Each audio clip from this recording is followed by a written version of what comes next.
Poltergeists. So these guys are master earthbound spirits who have turned into ghosts and then mastered the craft of energy even more to be able to turn into poltergeists. They've learnt to gain and harness enough vital force energy to be able to be more solid in the third dimensional form. So they're able to move energy, materialize into denser form, and make objects move and make noises. So basically, they started off as an earthbound spirit, not having any power to harness energy. They were like really hungry, really scared. Then, after being trapped for a long period of time, and I'm talking like usually around 50 years it at least takes, at least. So if an earthbound spirit's been really good at harnessing and collecting vital force energy over, a 50-year period, they'll start to get more and more and more of a master of collecting and harnessing energy, and then they can literally turn into a ghost. So it has more ability to move around, can have time in between collecting vital force energy, so it has a bit more freedom. Now, once they get to that stage, if they start mastering energy, like really mastering energy, and I mean by not just being able to use people and like properties and stuff for harnessing energy, if they're able to actually start using nature and collecting vital force energy that's all around, they're able to actually harness and collect that, which is very, very difficult. I've got to say, it's not an easy thing for them to learn to do. But if they've mastered that, then they literally become a poltergeist. They have so much more power. They solidify themselves more into form, and that's why you can see so many features, and you can see them, you don't have to be like a highly visual person to see a poltergeist. If you come across one, the chances are you're going to see it because they're really solidified into, not like it's in you can touch them, but as in to be able to see them and to see detail. Now these guys can move, they're masters at moving energy and manipulating energy. So this is the sort of thing that they can, fly objects across the room, turn lights on and off, connect into the power grid of the property and start playing around at that level. They have so much more ability and more power, and they don't have to be as desperate for food, so they don't have to be constantly searching for stuff. So they've got a lot more control. They're still in that they're still trapped in between the third and fourth dimensional space, so it's still chaotic. So they're not peacefully happy or anything like that. It's still a very chaotic space, but they've learnt to master the energy. And when I felt into and had interactions with poltergeists, what amazed me is, although they've still got so much chaotic charge around, their energy, their signature is chaotic, inside them they've found a center of peace. It's almost like they've mastered finding some kind of little center of peace within themselves, almost like the eye of the cyclone. When you're in the eye of the cyclone, it can be so intense and so powerful and so full on in the cyclone, but in the eye of the cyclone, it's dead calm. So it's almost like they've got a little tiny piece of peace in working so hard to master energy that they've found that tiny little center of peace in amongst the chaos. So that's interesting as well. They love creating chaos and have a strong erratic energy pattern. They don't need people for vital force energy at this point, as they've learnt to harness vital force energy from the environment, such as nature, properties, without people, because they have mastered tapping into a clearer energetic framework or matrix that holds pure vital force energy. And this gives them the ability to no longer need to be parasitic on humans. So this is, really interesting. So these guys, when they get to that level of mastery, the reason why they don't have to, tap into harness from humans, and they can attach to a property without having people in that property, so they can still, they don't need people as much. They don't need that emotional mental grid to be sparked as much for food, because they have created a way to tap into energetic frameworks or matrices. So they've got the ability, they've learnt, if they come across, say, a property and the property hasn't even got people in it, that property still holds the energetic matrix, and they're able to tap into that matrix, not just attach to it. If they just attach to something, it's like a suction cap, and they're trying to like pull vital force energy out.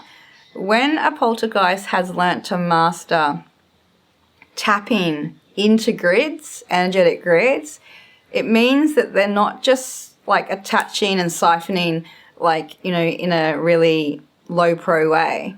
They've learnt to, it's almost like learning to get a really fine needle and make the tiniest little insert into the energetic matrix or the meridians where the energy's flowing. They're able to put a tiny hole in there, and that little tiny hole doesn't disrupt or disturb that much, but it's like getting deeper. It's almost like it gets to tap deeper into the matrix and start extracting like the pure vital force energy. So it's, if they're attached to, okay, so how I'm going to explain this more clear is, if a poltergeist wanted to attach to somebody's energy body just as an attachment, or no, let's just say an earthbound spirit or ghost attaches to me, the way they attach is, it's like it's very, very messy, and it's like, well, not messy as such, but it's, it's like it's not done properly. And because of the way that's doing it, it's kind of like sucked on, and then it's like desperately trying to like siphon anything it wants or what it can. What it's getting is like, it's getting the surface toxic sort of emotional energy and mental energy charge. And that does have a lot of vital force energy in it, but it's not like clean vital force energy, because it's been toxified from negative emotions or negative thoughts. So the vital force energy charge is still there, but it's been tainted through the negative emotions, and that's kind of what most parasitic stuff need to feed on. But a poltergeist who has mastered tapping into, not just attaching, but tapping into an energetic grid. So just say a poltergeist wanted to attach to me. It's able to do it in such a high, like, pro way.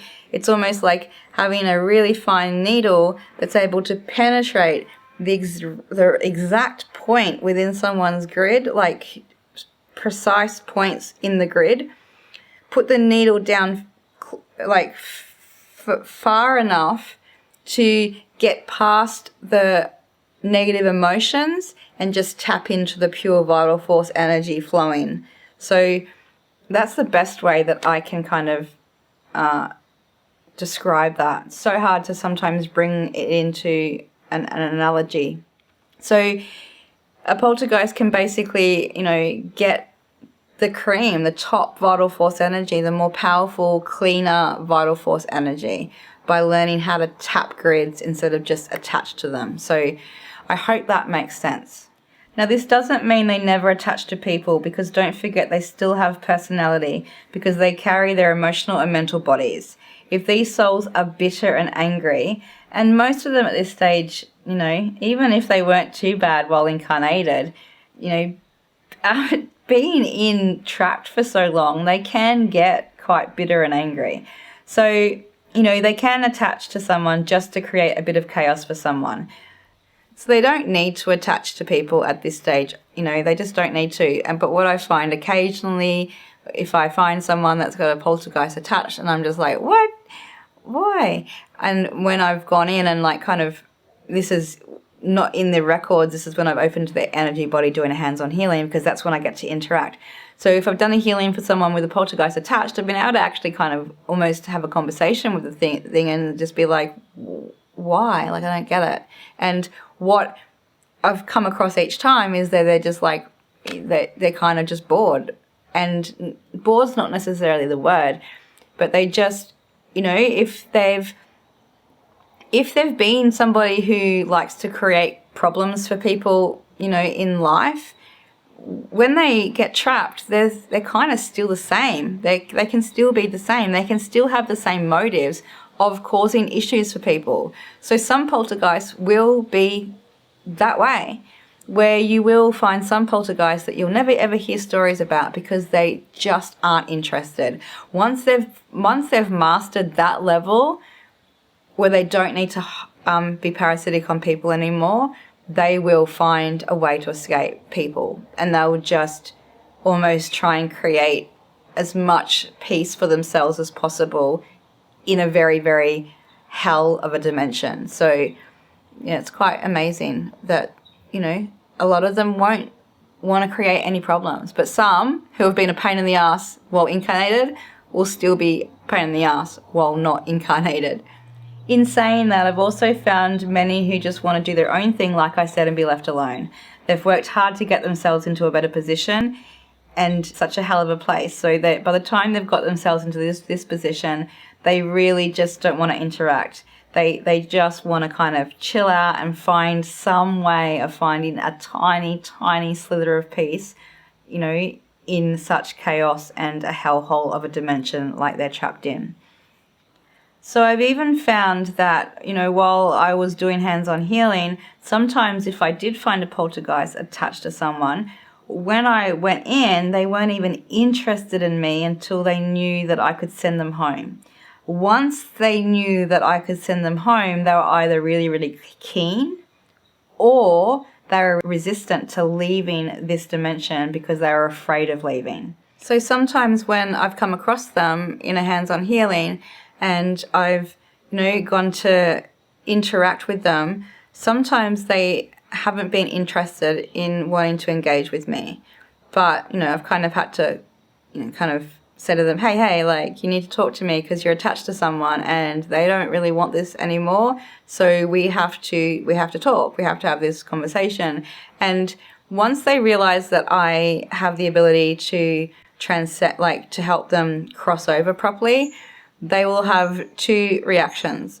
One, they're totally in for it and are extremely grateful and can't wait to leave.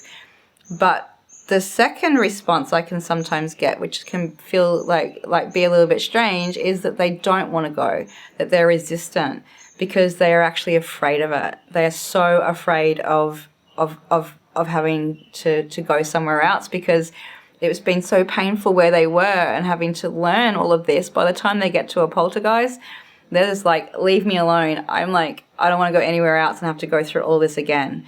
So that sometimes takes a little bit of effort for me to, explain to them where they're going to be going is not like this, and that they've been trapped, and kind of like explain the process for them in order for them to trust me.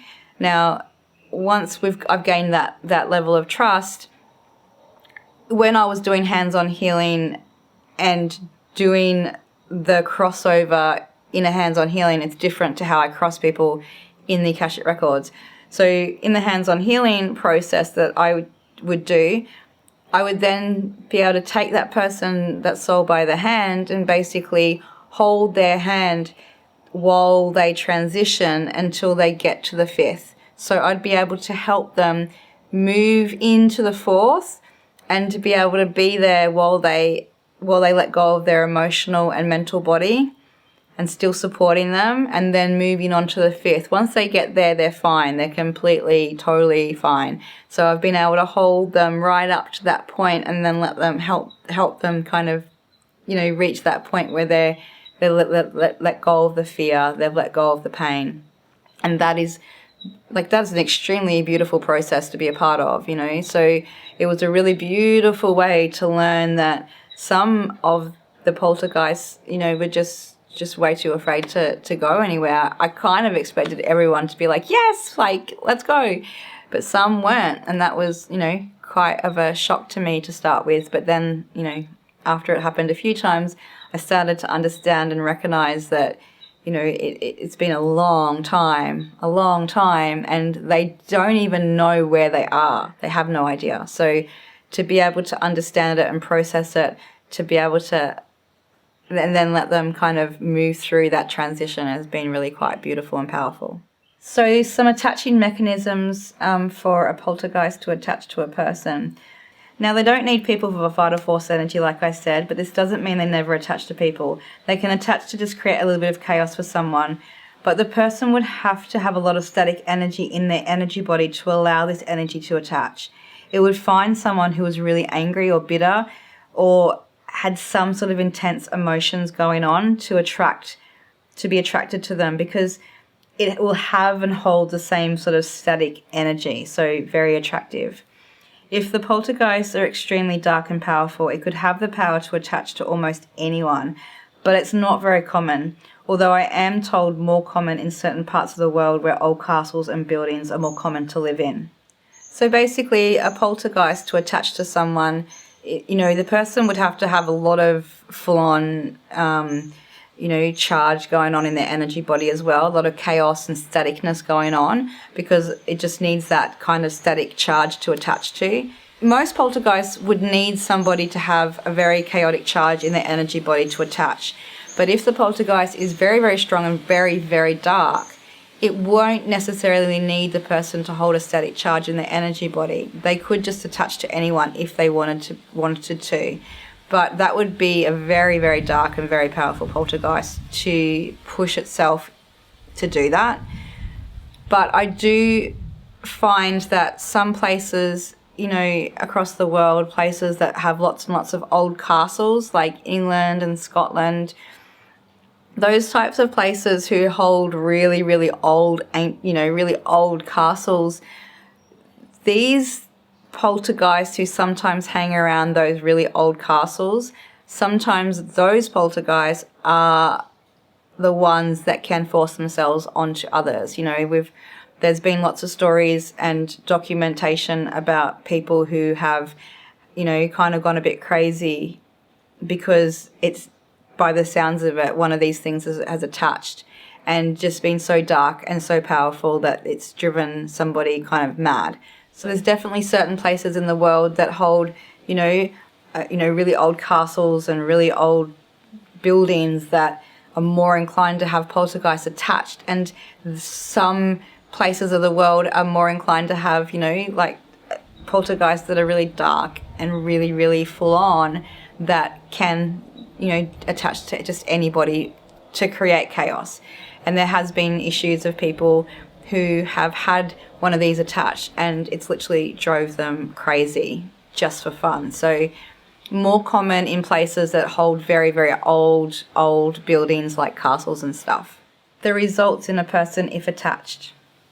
Now, once a poltergeist does attach, if they attach, once attached, it brings an electric charge that is so chaotic to their energy body that it's so hard to think. They could find themselves shaking or a light vibration running through their body, hot and cold feeling with extreme high brain activity that has no clarity, and if attached for too long, they could send somebody mad. So I find that, these poltergeists have, their energetic signature is so intense, it's so chaotic, it's so full on. It can spark the grid of a house and create just the most intense electrical spark all through the house, and can start to set electrical devices crazy as well. So it's such an intense energetic charge that if this thing attaches, there's no way someone could have a poltergeist attach and not feel it. The person would be always in, brain fog, have no clarity, hot and cold sweats. There's a vibration that will run through the central nervous system of the person. So they'll feel like there's their body's always got this vibration, just shaking.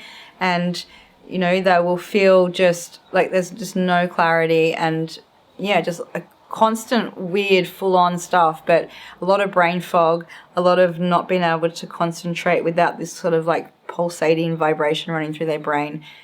It's really quite an intense frequency. So if one of these is attached for too long, the chances are it could definitely send somebody into a mad state or even suicide. I normally find that they will attach for a night or two and then just leave, but they can stick around for longer if they have a personal reason. Like, I have found some trying to get revenge on someone from their past as an incarnated soul by going after the person's family because the actual person had died. So sometimes you can have this type of weird, attachment that could be like a revenge, but normally I'll find that if a poltergeist does attach to someone, it's usually just for a night or two to create some drama and then leave. I don't normally find them sticking around for a huge amount of time.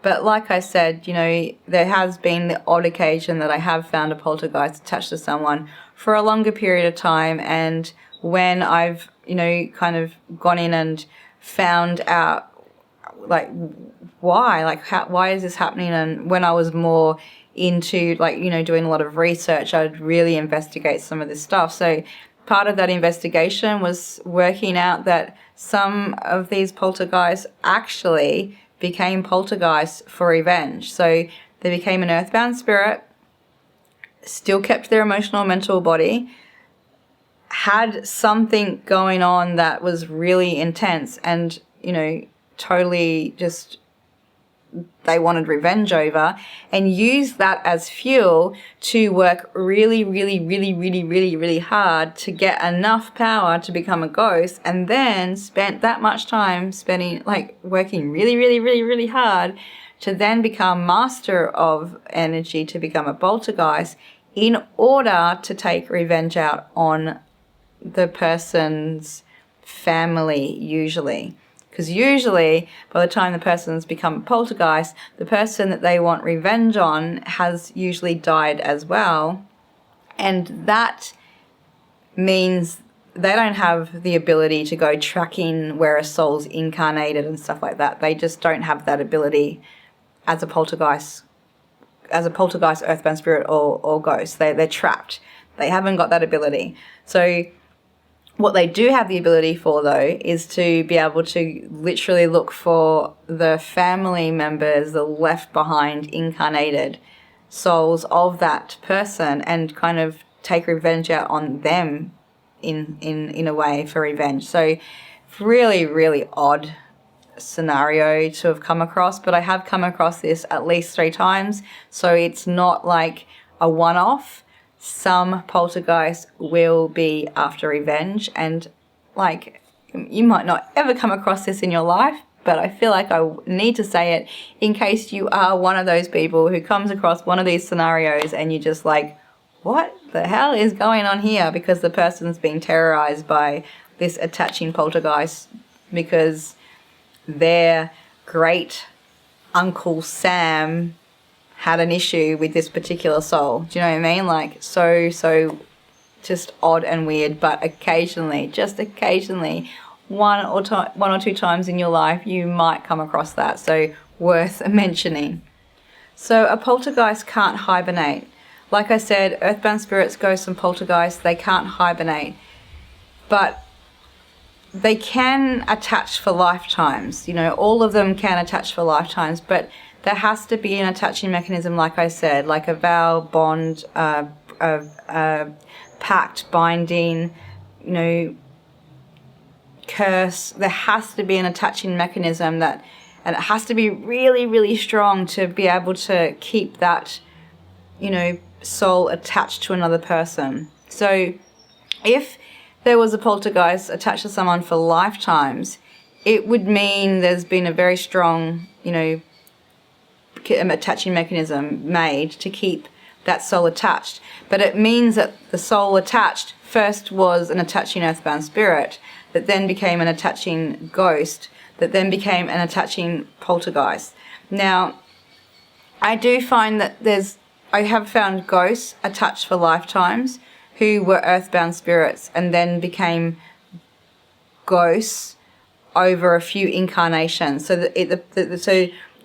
maybe a few lifetimes it was attached to the person as an earthbound spirit, and then after a few lifetimes of being attached as an earthbound spirit, it then was attached as a ghost. So this soul who's trapped in the ethers, like in that dimensional space that hasn't crossed over properly, it's almost like they watch the same person go through lifetime after lifetime after lifetime after lifetime while they're still trapped. And they still have to keep attaching to that person lifetime after lifetime after lifetime. And as that person's going through all their incarnations, that earthbound spirit might then, you know, in all that time work its way up to being a ghost and then work its way up to being a poltergeist.